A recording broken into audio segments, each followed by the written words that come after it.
We now have a practitioner's chat with our speakers, Shailendra Tiwari, founder and CEO, Fasal; Roli Jindal, co-founder and CEO, RMSI Cropalytics Private Limited; Taranjeet Singh Bamra, CEO and founder, AgNext Technologies. Sharing this session is Vijay Bhaskaran, Lead Automation and Artificial Intelligence, EY India.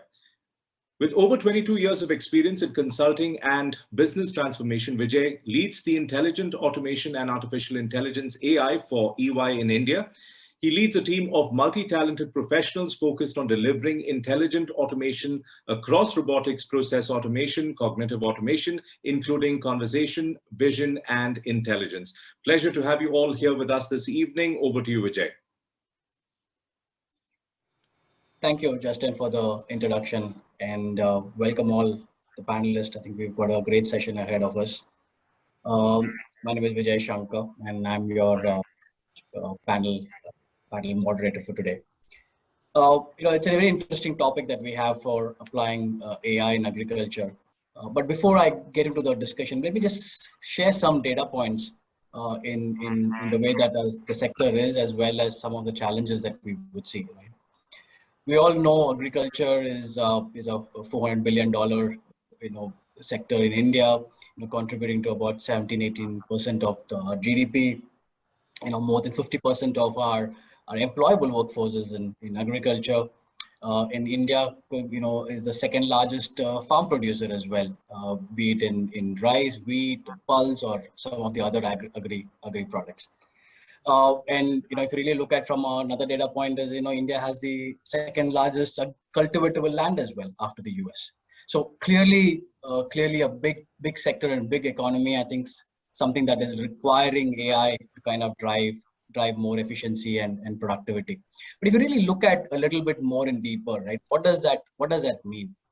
85% of the farmland is farm owners are own less than 3 acres, but that's the market.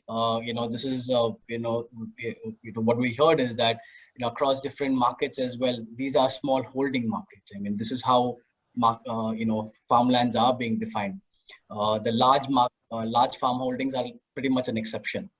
If you really look at from a mechanization perspective or digitization perspective, less than 1% of farmers are holding even tractors, right? So there's still a long way to go from a mechanization perspective. But then, if you have to drive and adopt AI, then there's a lot more need for digitization. So what does that mean?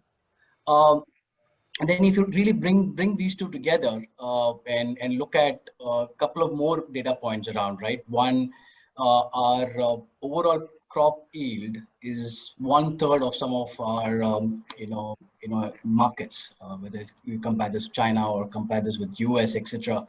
And there is almost 30 to 40% losses during the crop yield itself. And then if you look at more from a downstream perspective, we see about 30 to 40% losses around spoilages.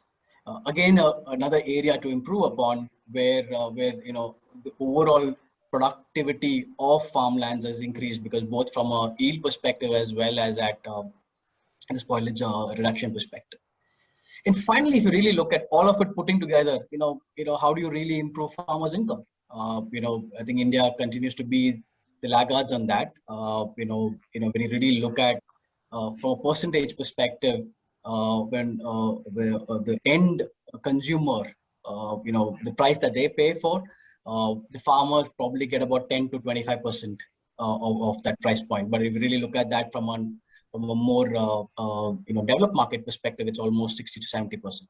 So really a lot of things are different. And I think we've got a great panelist to kind of talk about how AI can really drive and address some of these problem statements. What I would now do is just bring all of the panelists into the conversation and just really talk about, where do you see the opportunity to adopt AI within the Indian market? What are some things that you are seeing and solutions that you are working on to drive this? So maybe I'll start with Roli, bring you into the conversation and hear your thoughts first. Thank you, Vijay. As you heard, my name is Roli Jindal. I worked for the last 2.5 decades, primarily in marketing and innovation across industry domains. And now I have founded with my colleagues an AI/ML based venture, which is focused on crop yield estimation and allied analytics products related to crop yield estimation. My company is called RMSI Cropalytics, which is an agri-tech company focused on crop data analytics, as it is pretty obvious. What we do is we analyze crop yields using AI/ML. And why do we do this? What is the need for it? Almost all agricultural activity in India is focused on increasing the farmer's income. We all know that low farmer incomes in India are typically a result of many structural anomalies, and most agri-tech firms are trying to address these structural anomalies. But the underlying fundamental question is, how do you measure the farmer's income? How do you measure the yield in a farm? And how do you do this across hundreds of millions of farms? And how do you do this accurately and timely and at high resolution? Because after all, you cannot physically measure and record the yield in every farm. So how do you do this? Historically, the government has done this, conducting a few physical sample measurements and then just averaging that and declaring that as the average yield across even an area as large as a district.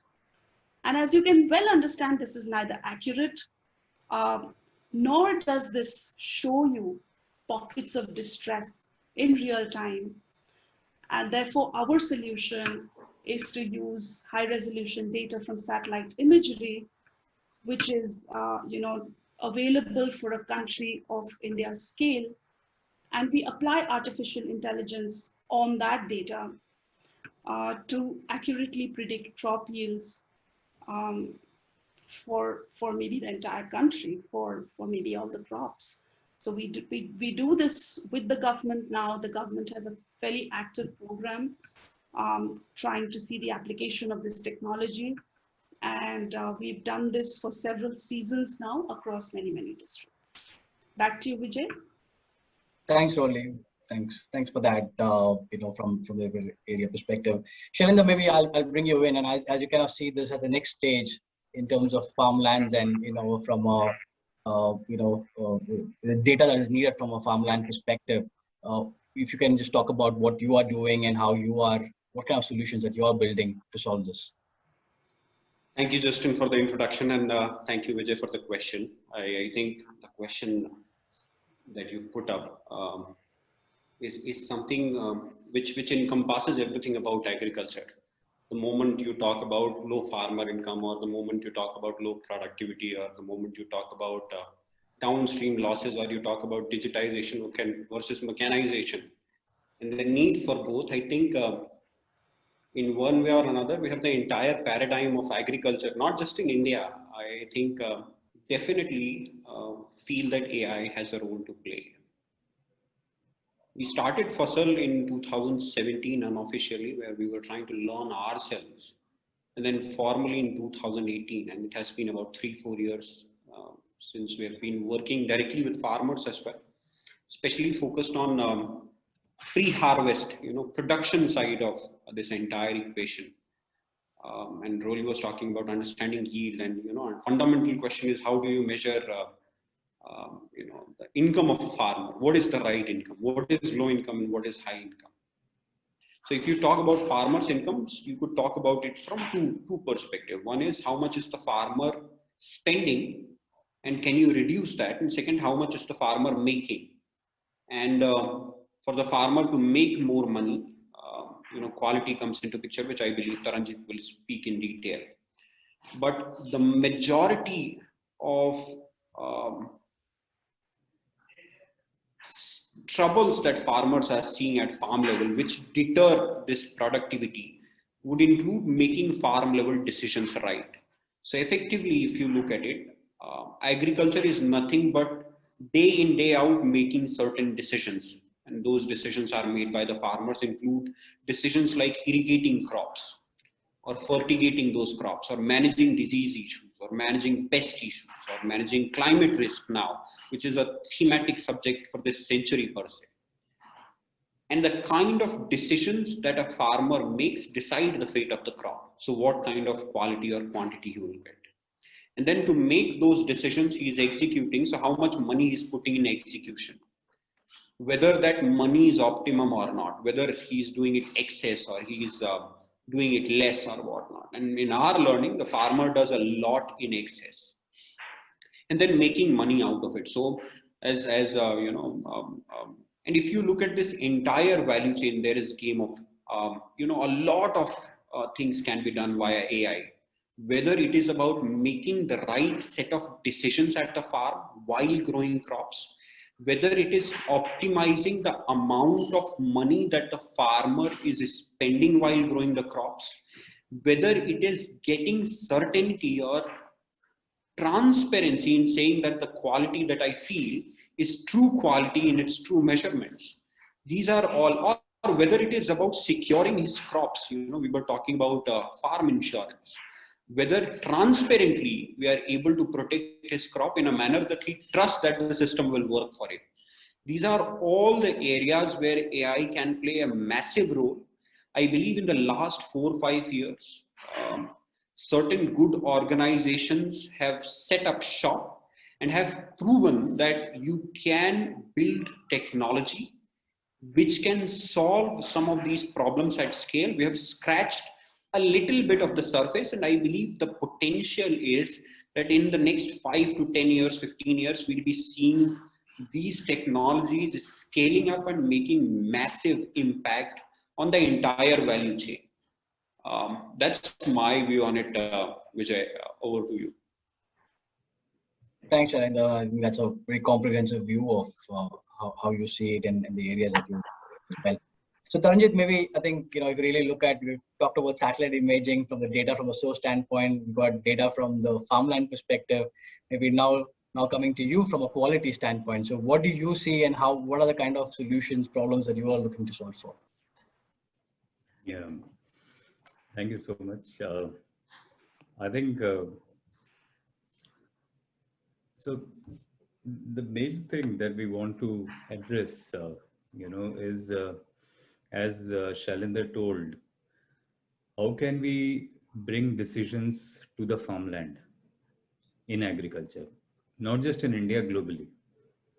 It's been time immemorial that the decisions mostly have been taken at a very, very distant locations. It has not been rendered to the point where it is needed because of lot of things, for which the prominent thing remains data, right?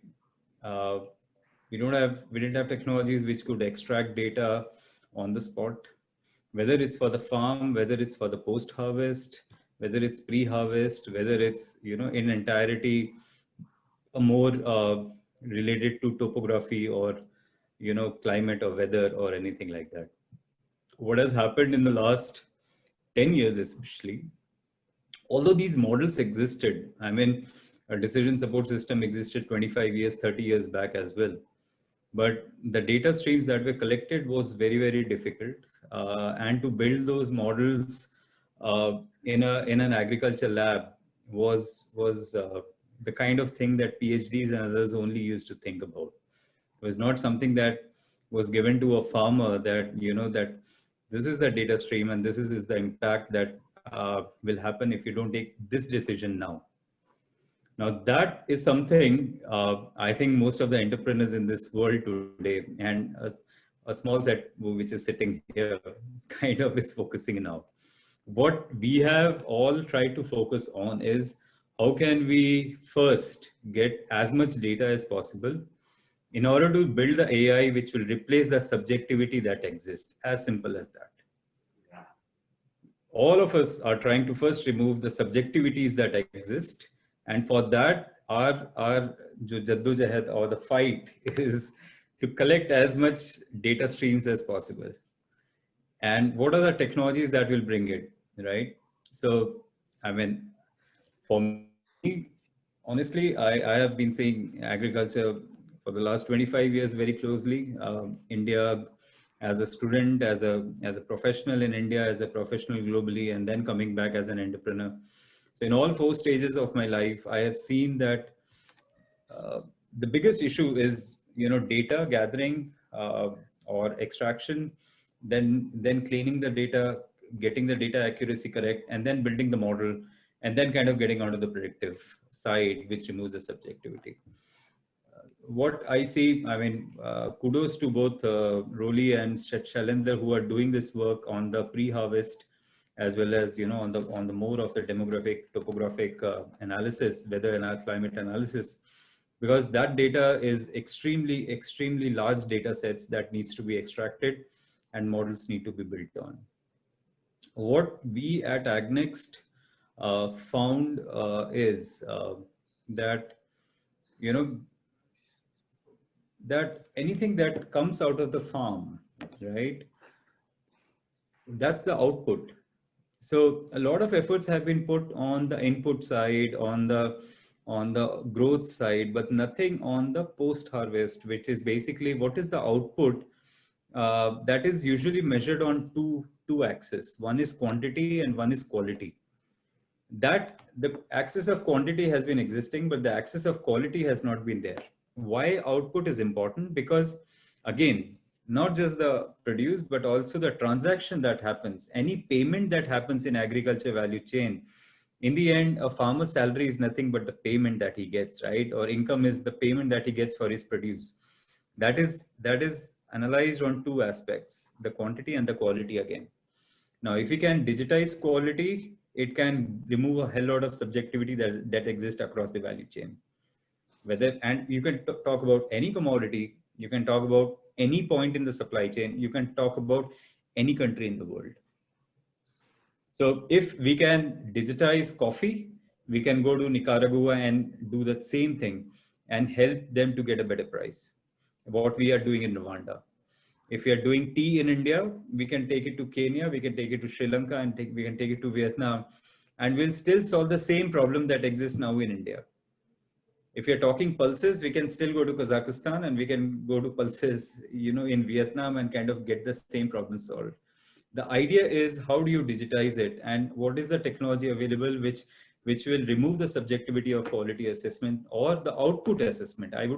If somebody wants to have a more easier understanding of it, it is the output assessment of a crop, which signifies a payment or which signifies the income of a farmer. So what we are building at AgNext is, wherever there is a transaction happening, wherever there is a buyer and a seller intersection in the value chain, how can we bring our technology so that everybody gains out of it? The buyer gains from a better input and the seller gains a better price. To build this, we collected more than 2 million food samples data to build the algorithm that are needed to get to an accuracy that is acceptable to go into the market. We didn't even go to the market till we were sure that it is commercially acceptable, that what a person or what a lab will analyze, we will analyze it in less than 1/10 the time at at least a 2x accuracy than what these guys are delivering. So that's what is the fight of data. And I think, but that stage is gone in 2021 because I think 2011 to 2016, I can say, was a stage where everyone was understanding ki kaun sa data leke aana hai, which I think now all of us have understood. 2016 to 21, the fight between all the entrepreneurs in agri-tech in the world was ki ab ye data ka karna kya hai? Yeah. Right? Now, as a community, if I may be allowed, I can say that we have solved in 5-year plans, we have solved these 2 big problems. Now we know how to extract data. We are experts of our chain or experts of our game. Shailendra is an expert of his game. Roli is an expert of her game. We know how to extract. We know what is the insight. The 2021 to 2031, the next 10 years is going to be an amazing journey of AI, right? This is where the AI applications will come in, which will talk about, how can I, enable a warehouse more profitable? How can I remove any kind of, subjectivity that leads to a lot of malpractices in a logistics? I'll give you, we work with a large client with just analyzing the output or the quality of a particular thing. We could save a massive amount in crores by just digitizing that. So I'm talking about, and in warehousing, you can save a lot if you have the right quality stored. It's because of the inferior quality that India is getting 30% lost in the warehouses. So food safety concerns, the sustainability of agriculture, where the farmers gets the right incentive, right pricing is the right incentive for a farmer. Generation upon generation, if you go with the best quality and again you get the same price, it's akin to saying that, whether you are the last or first of the batch, you will get a job in McKinsey or you will not get a job, right? I'm just talking about that. It's akin to that. So how can you bring a parity on quality is what is AI solving through AgNext. And I think as the food moves from the harvest to every node of the supply chain, our technology will be there. So I think we are really thankful to AI for, kind of enabling such decision support systems, which can replace the subjectivity that is the need of agriculture for the next 10 years. And I think that's where we see AI coming in a big way. Super. No, thanks, Ranjit. I think that's very well articulated in terms of the various areas. I think you bring in a very interesting point, right? Now, over the last 5 years, you've got the data, and the data is made available. Now, what you do with the data is what you're looking at. But there are 2-3 things that are still yet to be, or maybe get some perspectives from you as well. Is, with data there comes trust. Right? How do you trust the data that's coming behind it? Right? I mean, how do you get the ecosystem to trust? There are different players within the ecosystem who needs to all, vouch for the data, because they're making that decisions based on the data, whether it's the yield data, whether it is the weather data, or whether any of those elements around it, right? So, if you don't have the trust, and that trust does not, the farmers don't see the same level of data trust, they're not going to be using that solutions as well. So really, maybe I'll bring you into this conversation. What are you doing, and how do you think that, both from a data stream perspective and building trust within the ecosystem, that you think is important as we kind of scale AI across agri-tech? So it's a famous Spider-Man quote, right? With great data comes greater responsibility. So that's what we are talking about. That if you are going to the farmer, or if you're going to a trade happening of millions of dollars or millions of tons, you cannot afford to be wrong. So, that's the whole thing, that any business model that is working on building, AI-centric models, for them, data collection, data generation, data classification, data cleansing, that entire data ops is so important as a team. So for example, our 70 to 80% of the spend of our company is on data ops. It is not at all on the hardware. It is not at all on the, I would say, AI modeling with AI scientists sitting and building it. It is 70% of our cost of generating a model is data ops. Because if your input is not right, you can never trust your output. So for example, if we build something in milk, or we build something in tea, we spend more than 3 seasons to collect data.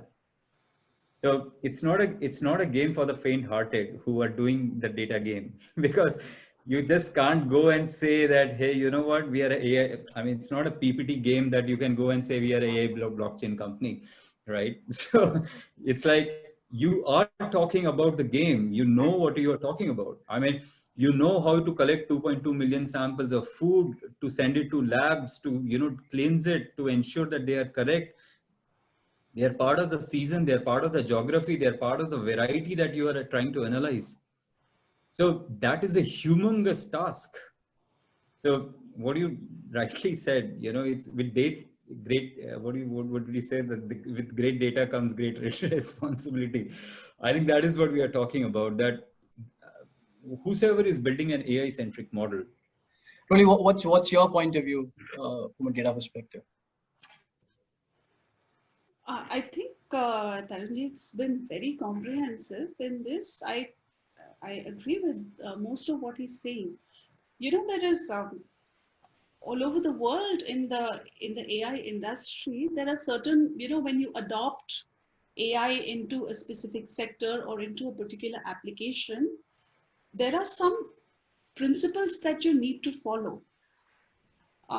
Principles like human intervention, constant checking, verification, validation of models, recalibration, ground truthing in our case, for example. So for example, if I've said that this place has so much yield, I would go and check in 1,000 farms. I would physically measure the yield and see how well it's tallying with my model. Yeah. And, I need to deliver at 90% plus accuracy, and I need to do that season after season, crop after crop. So I need to keep doing that validation. So whenever AI is brought into any application, there are certain, and this is very well known across, the practitioners of AI, that these principles have to be followed. So this is not something new that we would be doing in agriculture. I mean, in any industry, when AI is applied, you have to keep revalidating, rechecking, recalibrating, bringing in the human checks, the human interventions. So that has to keep happening here like any other sector till the applications mature. But fact of the matter is that it will remove subjectivity. As we heard, before in the discussion, you need to remove subjectivity because there is a lot of vested interest at every step in the value chain. So the only way to build trust in the system is to remove subjectivity, is to make the technology application transparent, is to make the outputs transparent, is to I'm kind of taking off a little bit from where Taranjeet was talking. Now you have mobile phones with near infrared cameras, for example. I'm digressing a little bit, but this is interesting because we've just, come out of the mango season.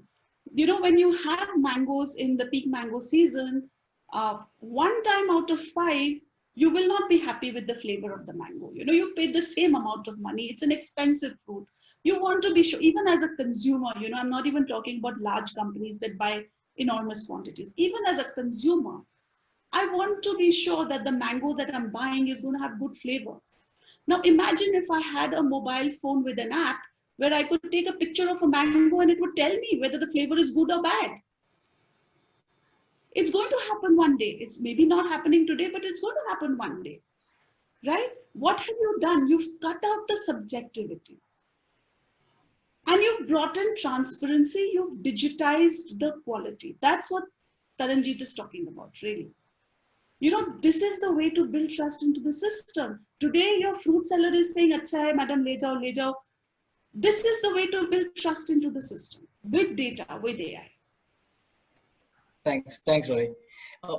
Maybe one more point just to get everybody together. I think we already see a lot of need for the ecosystem to come together, right? Whether it's government, private companies, startups, and also invest around making sure that the data streams are used and validated as well.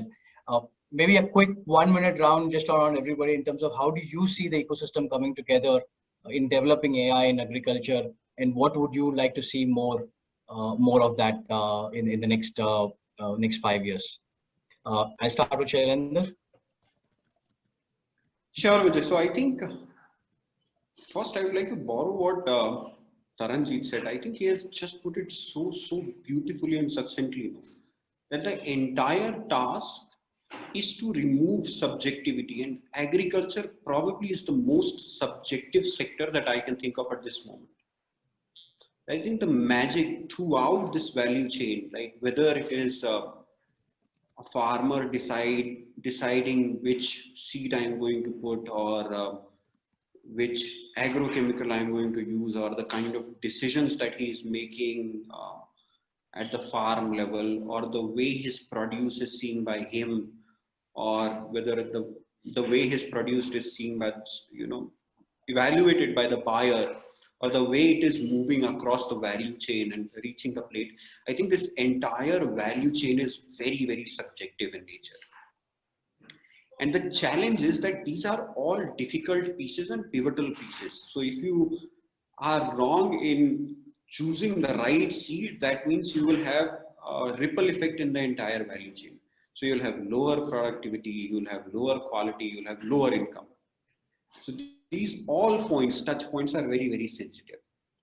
And because these all points are subjective in nature, I think what Taranjeet was mentioning, with great data comes great responsibility. I think this is also very well put up. That every piece is so hard to sort of solve that you will still not see one company which is building technology for this entire value chain. When Taranjeet says that it took 5 years to reach from a stage and it took 2 million samples, I can definitely relate to him. And any AI practitioner will be able to relate to him who is actually building an AI model in terms of how difficult it is. It took us 2.5, 3 years to build certain models for our first crop. It became simpler after that, but the entire thing about responsibility is that you are not just securing trust of other people, but you are securing your own trust on your system. Whether you trust your system to go to somebody like Cargill or not, or more than that, whether you trust your system to go to a farmer or not, whose entire livelihood probably will pivot around what you tell him. And this brings into the aspect about interoperability, that I don't think in the next 5-6 years we will have one company which would have built technology throughout the value chain, that you are able to help in supporting decisions, pre-production, post-production, throughout the supply chain. And that's where everybody has to realize that sharing data or making this ecosystem behave in a certain way is beneficial to everyone. The stakeholders, the organizations, the governments, the farmers, because the problem is so complicated that one person will not be able to solve it. That is why you are seeing me building pre-harvest, you are seeing Roli solve some part of this equation, you are seeing Taranjeet solve some part of this equation, and between the three of us, we all know what it takes to do something like this. So my view is that it is a hard problem to solve. Somebody will have to pick one problem and work on it. It is not a sector where you will just be able to go and do whatever you can. But if you actually join hands and create an ecosystem where data sharing is efficient, is useful, is beneficial, and is safe, I think a lot can be achieved in a smaller time frame. That's what can happen. And for the sake of that, I think the ecosystem should be built in a way that we are able to interoperate with each other as well, from the data point of view. No, very well said, Shailendra. I think it's like you mentioned, it's a hard problem to solve. I think everyone needs to come together, build that data ecosystem. Therefore, then model solutions can be built, for a greater good, right? I mean, otherwise it just becomes standalone point problems that are being solved, but you're not able to really connect all of them together. We are running quite late into our session, but Taranjeet, maybe just one quick closing comment from you in terms of what you see from an AI adoption standpoint, and then we will quickly summarize. I think adoption, there is no other option. Adoption has to happen. And it's just about perseverance of the right technology and not the right marketing. I think people will have to build something that replaces, and adoption will happen of AI in agriculture. I think the biggest thing that will be adopted will be subjectivity removal.